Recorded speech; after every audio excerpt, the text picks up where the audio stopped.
Інформаційний ранок на телеканалі АТР, програма «Саба». А мене звати Інна Завоюра, гость моєї студії Ярослав Пілунський, режисер, кінооператор та керівник проєкту «Жовтий автобус».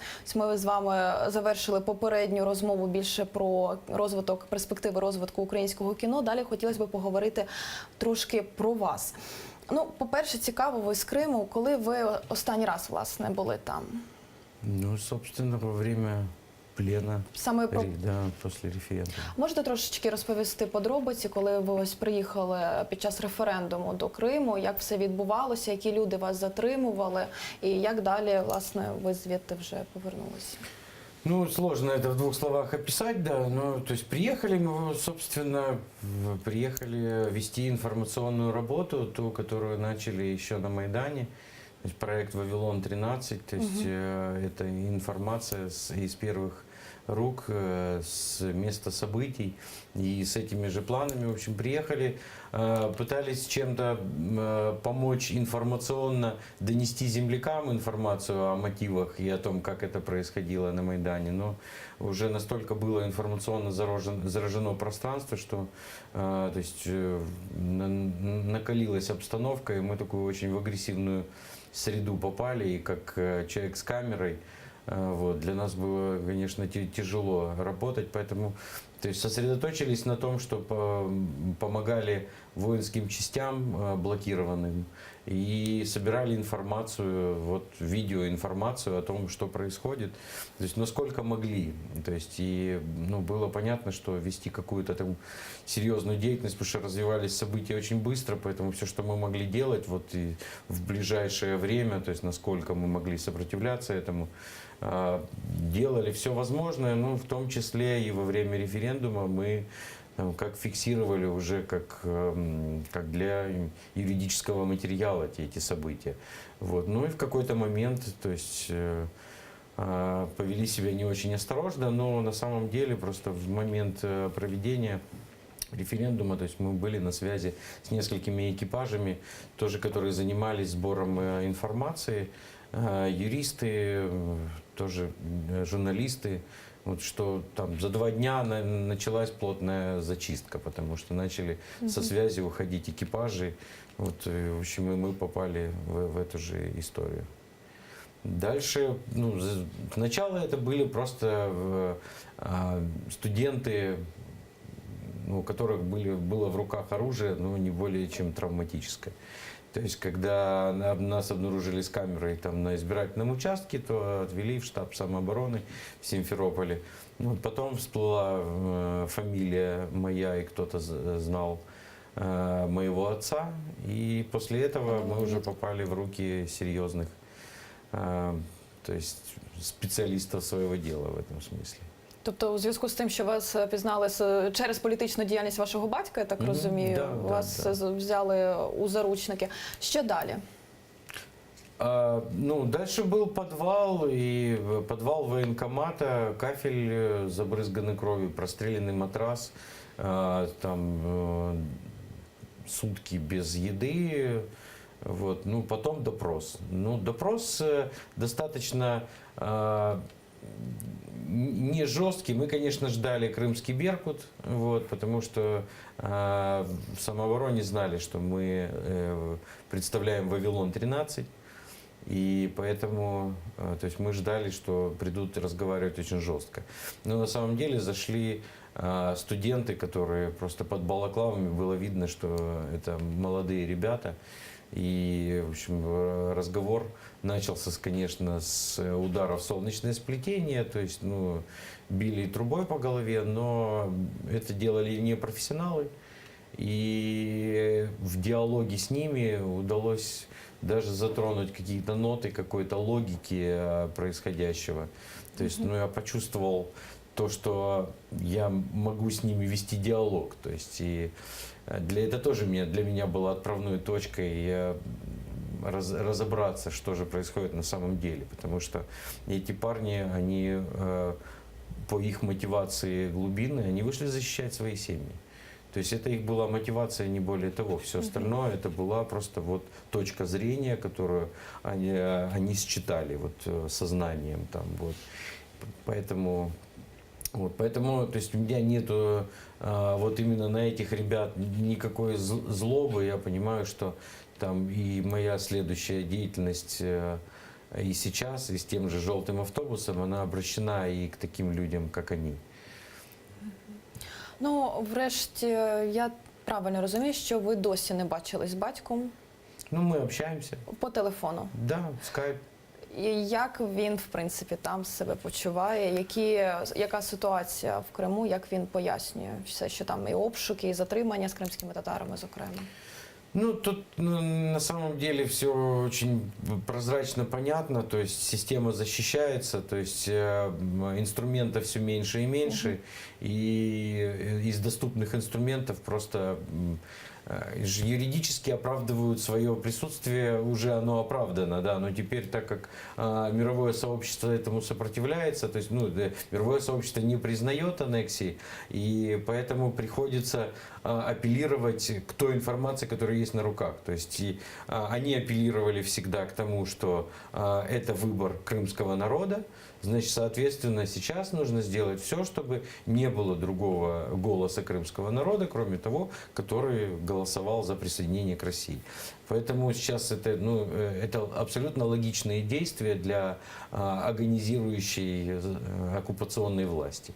Вот это, ну, это точка зрения, собственно, моя, но мы с отцом, мы говорим в целом о психологическом состоянии общества, о том, что насколько это раненое состояние. И отец, как бы он большой писатель, и в данном случае он там как исследователь тоже находится, он занимается литературой. Это то, что сейчас там необходимо будет в будущем. Я прекрасно понимаю его, хотя, конечно, то есть очень волнуюсь каждый раз, когда узнаю о каком-то задержании, и общаясь, я ему предлагаю все-таки выехать, но отец, он всю жизнь прожил в Симферополе, он крымский вот со всеми корнями, и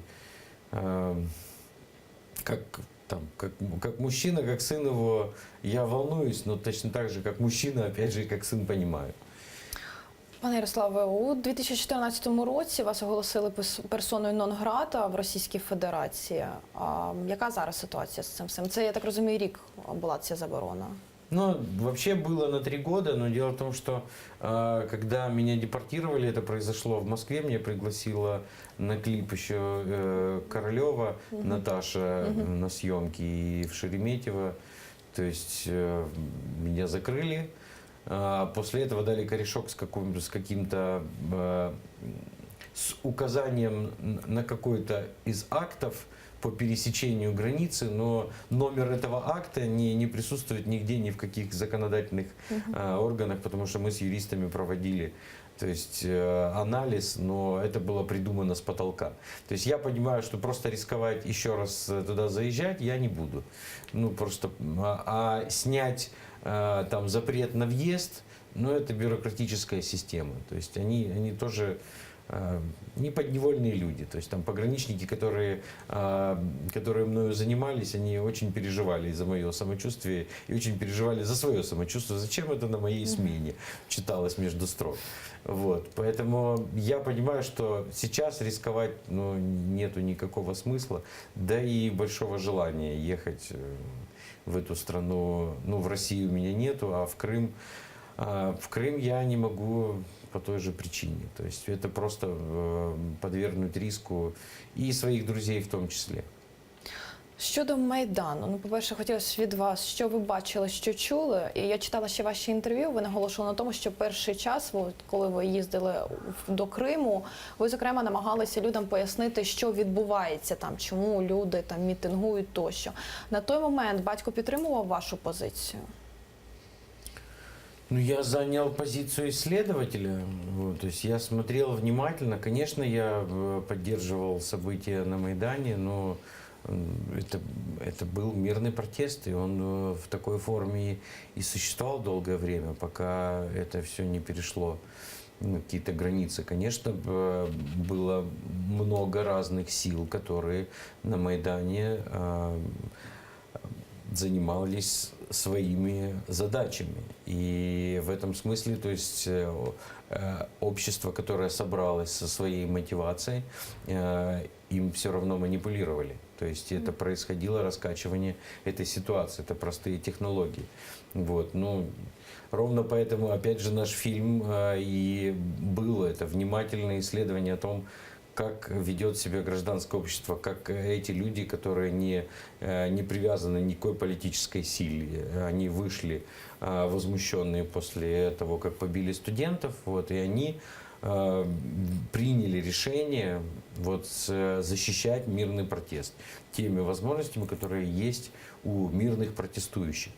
Вот. Выход за рамки, когда началось кровопролитие, можно об этом рассуждать так или иначе, но в любом случае война и революция, они неоднозначны никогда. Вот. Но диалог в обществе, он всегда возможен. И мы хотели этот диалог вести, то есть доносить первую мотивацию, искать способы выхода из этой ситуации.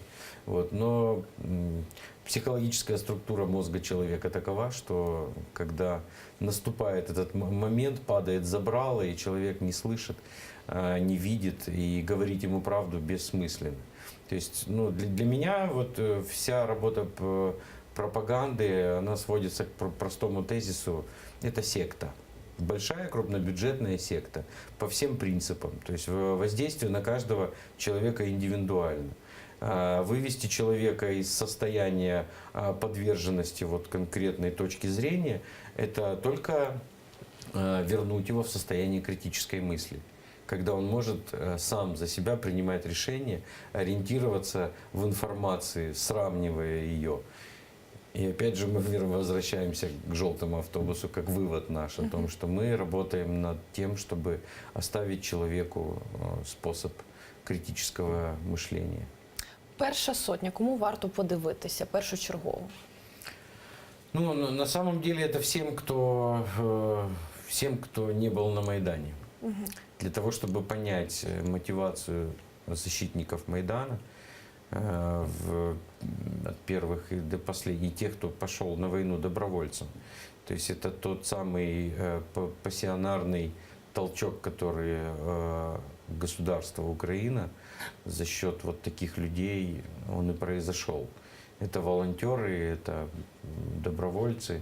Там они собрались вместе и первый раз увидели друг друга и начали одно общее дело. И, собственно, то есть мы показывали там уже этот фильм так кулуарно и русским националистам, и детям нашим, с которыми мы работаем на Донбассе, те, кто не знает вообще, что же происходило. И для всех это происходит откровение. Ну і хотілося, ви вже згадували щодо російської пропаганди, зокрема.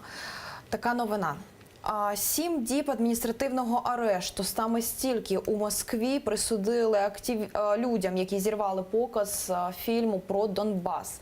Захист вже планує оскаржувати це рішення. Я нагадаю, що у неділю, 10 грудня, у Москві на фестивалі під час показу фільму «Політ кулі» в зал увірвалися невідомі і спробували зірвати показ. Всіх їх затримали. Давайте зараз подивимося, як все це відбувалося.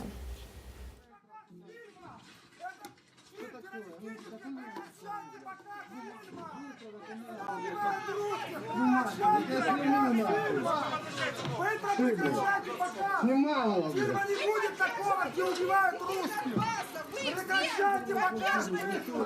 Прекращайте показывать. Сепаратист? Прекращайте, кому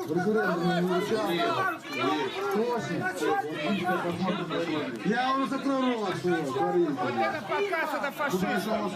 Сейчас ты в челюсть получишь. прекращайте его показ немедленно. Быстро прекращайте. Не будет фильма против русских. Сейчас подойдут антошники. Не будет этого фильма. Сейчас уйдешь в подвал, блядь, подвал поедешь в подвал. Ребята, сюда. Вот этого забрать.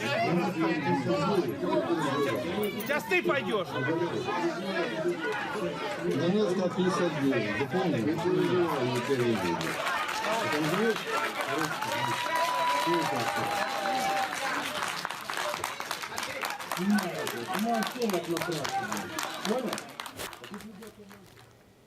Пане Ярославе, хотілося б від вас почути, по-перше, чому може бути ось така реакція на те, що показують у Москві? Я так розумію, не хочуть чути правди просто?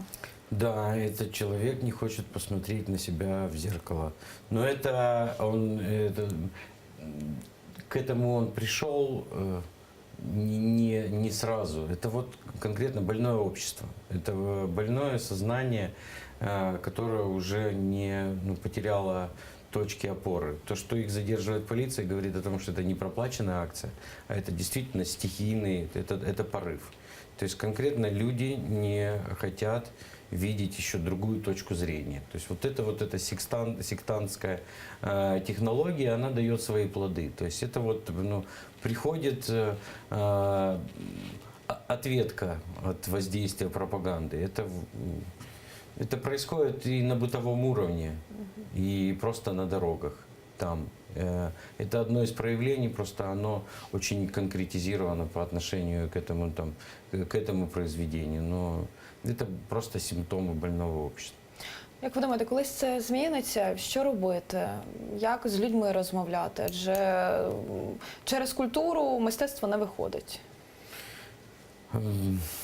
Да, но вот ровно, опять же, возвращаюсь опять к тому, единственный рецепт, который сейчас у нас есть, это просто работать со следующим поколением. Потому что многие так и останутся в этом состоянии этого затравленном, потому что люди не могут себе признаться в том, что они ошибались много лет.